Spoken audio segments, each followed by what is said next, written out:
A Hong Kong court ordered the liquidation of Evergrande on January 29, causing a sensation around the world. This pivotal moment marks the unraveling of a once Fortune 500 titan at the epicenter of China's unparalleled real estate turmoil. The saga of Evergrande's descent, initiated in 2021, has captivated international attention, unraveling how the world's most indebted developers spiraled into liquidation. Today's China Truths delves into the intricate web of Evergrande's financial woes, its staggering $300 billion in liabilities, and the domino effect threatening the very foundations of China's financial sector. As the curtain falls on Evergrande, questions loom large about the CCP's capacity to steer the economy away from this precipice, challenging the notion of too big to fail and underscoring a critical juncture for China's economic resilience and reform. It's all covered in today's China Truths. Evergrande is the world's most indebted developer. In fact, Evergrande is the world's most indebted developer, with total liabilities exceeding $300 billion. After the financial crisis broke out in 2021, it has never recovered. Evergrande Group and a range of property peers have defaulted on offshore debt as home sales slow and new financing channels shrink, raising concerns that the crisis could spread to China's financial sector. Su Jiayin, the founder of Evergrande, was exposed to have sold off his assets to provide blood transfusions to Evergrande, but this still failed to solve Evergrande's debt crisis. We know that Evergrande Group, which is heavily in debt and has been on the verge of bankruptcy for more than 2 years, was finally ordered to be liquidated by the Hong Kong court on January 29.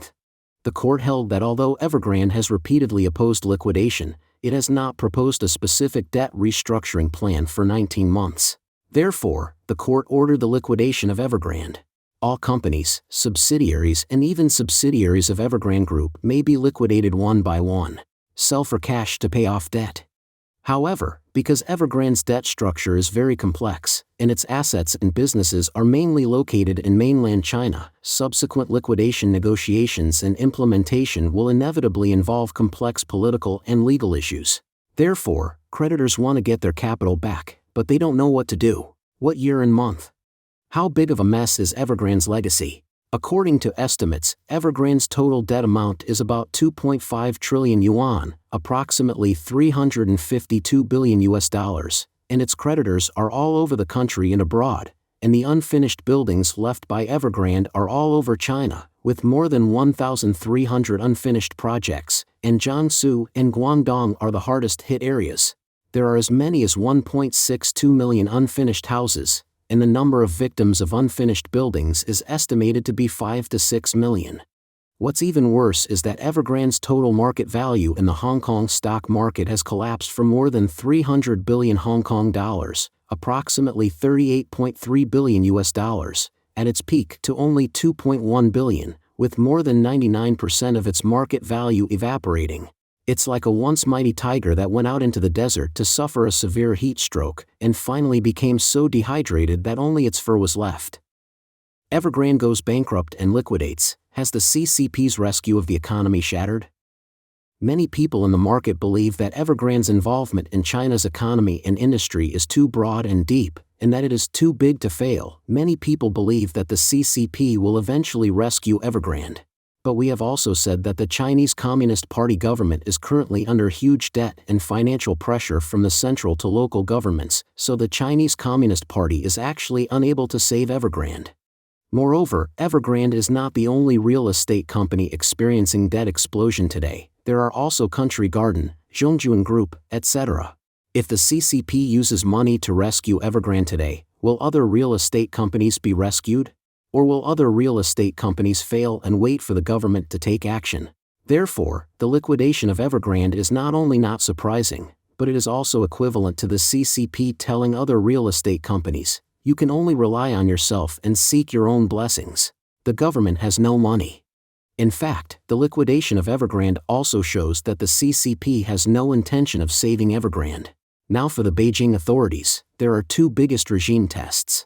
One is the challenge from the anti-Xi faction within the party, and the other is the difficulty of rescuing the Chinese economy. The Evergrande problem has been dragging on for 2 years, just like a tragedy. This has brought a very bad negative impression to the Chinese Communist Party authorities and the Chinese market. Therefore, the CCP probably has no intention of saving Evergrande. It hopes that Evergrande will be liquidated as soon as possible and put an end to the negative news as soon as possible. Then the CCP can openly engage in the so-called singing economic light theory and tell China's economic story. To put it in a more pleasant tone, it is used to attract foreign investment and foreign companies to return money and help the CCP save the economy. Of course, during the specific liquidation process of Evergrande, since most of Evergrande's assets are in China, the CCP will definitely use political means to conduct risk control and minimize the financial and economic risks caused by Evergrande's liquidation, that is, divide the big bomb of Evergrande into multiple small bombs to slowly dismantle it. Evergrande's liquidation brings several effects. However, while the CCP has made its calculations carefully, they are likely to ultimately amount to nothing. Why? Because the liquidation of Evergrande will lead to several consequences. Consequence 1, real estate companies, finance, and local debt form a perfect storm. The liquidation of Evergrande means that China's real estate boom is very bad, and the CCP has no choice but to let go. Therefore, it will be more difficult to sell the inventory of major real estate companies, and it will be more difficult to repay the debts of real estate companies. And these are still unpaid debts that will eventually turn into bad debts for banks and a burden on financial institutions. Also, if real estate companies have difficulties in operating, they will no longer buy land from local governments, and local governments will be short of revenue. Then the local government debt of more than 92 trillion yuan, approximately $12.9 trillion in China will also turn into bad debts and be burdened on banks, also pressing on contractors and other industries. Therefore, China's financial institutions will have to bear the astronomical debts of real estate companies, the government's huge debts, and the personal debts of many people who have not yet paid their mortgages, etc. So next, real estate companies, the financial industry and local debt will form a huge perfect storm, covering the whole of China, and may even trigger systemic financial risks, which is the Chinese version of the financial tsunami.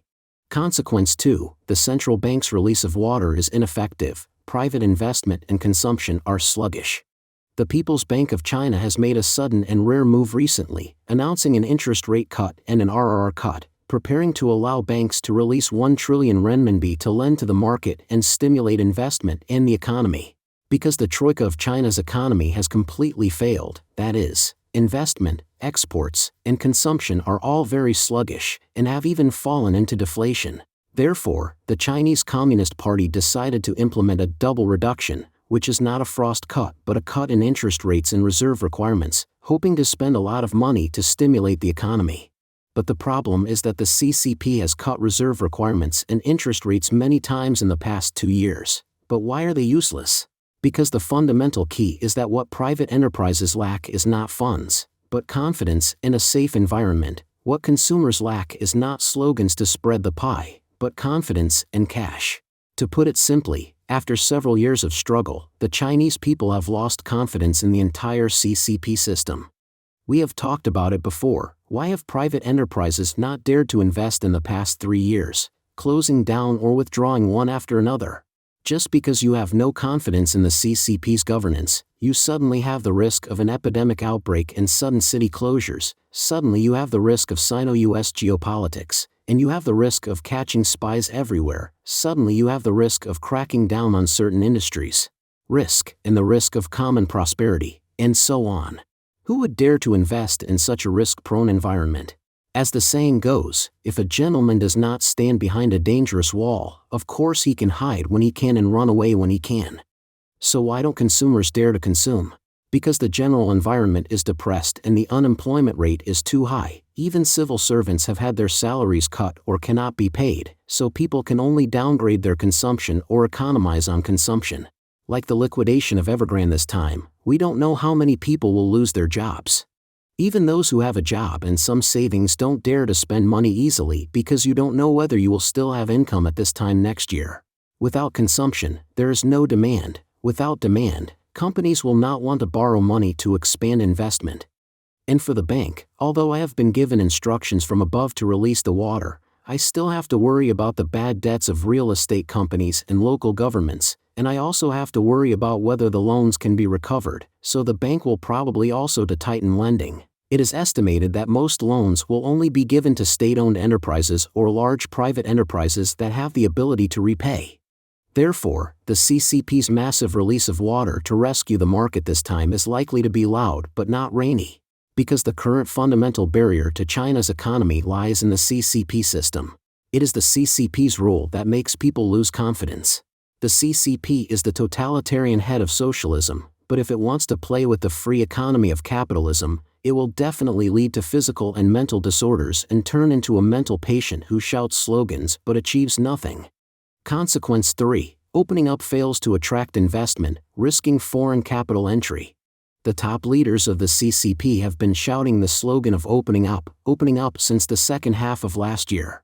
The reason is that too many foreign capital and foreign companies have withdrawn, and the CCP itself has no money, so the country has lost capital and technology for investment industries, and Xi Jinping has also had to learn to shout a few words about Deng Xiaoping's reform and opening up in order to seduce some foreign-funded companies to turn back. The Chinese Communist Party even launched a big trick, claiming that they would completely open up the financial and insurance industries, allowing foreign capital to own 100% of the shares in banks and insurance companies in China. This is definitely an unprecedented opening up measure. Banks and insurance are all golden hens with compounding profits. Therefore, the CCP has been unwilling to open up to the outside world in the past.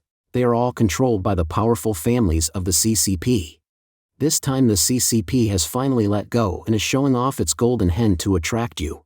If you are a foreign investor, would you jump in and invest?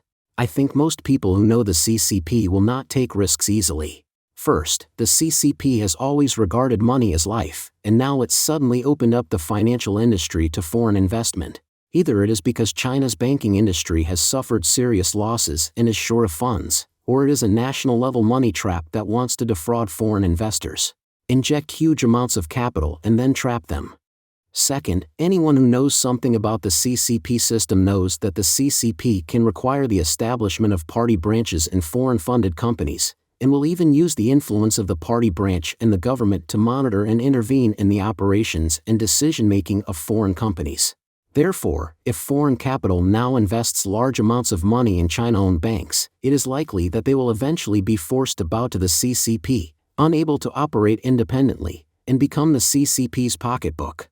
In addition, as mentioned just now, China's entire environment contains epidemic risks, geopolitical risks, war risks, counterintelligence risks, etc., so foreign invested in foreign companies will basically stay away from the country if it is in danger. Especially seeing that Evergrande, a company that once dominated the political and business circles and was as wealthy as the country, has finally become a debt-ridden company and been liquidated, foreign invested companies will definitely have more questions and wariness. Hence, Evergrande's liquidation signifies not a pause but rather an acceleration of China's economic downturn. There are concerns that it will be challenging for the CCP to address Evergrande's issues and to broaden its efforts to attract foreign investment in order to save the economy. The upcoming segment will explore the repercussions for Evergrande's owners and how this former giant recovers all its losses in the US. Remember to subscribe to our channel to keep up with our latest news. Farewell, and we look forward to seeing you in the next episode. Don't forget to leave a comment in the section below to share your opinions on today's topic with us. Make sure to like and subscribe to see more interesting topics from China Truths.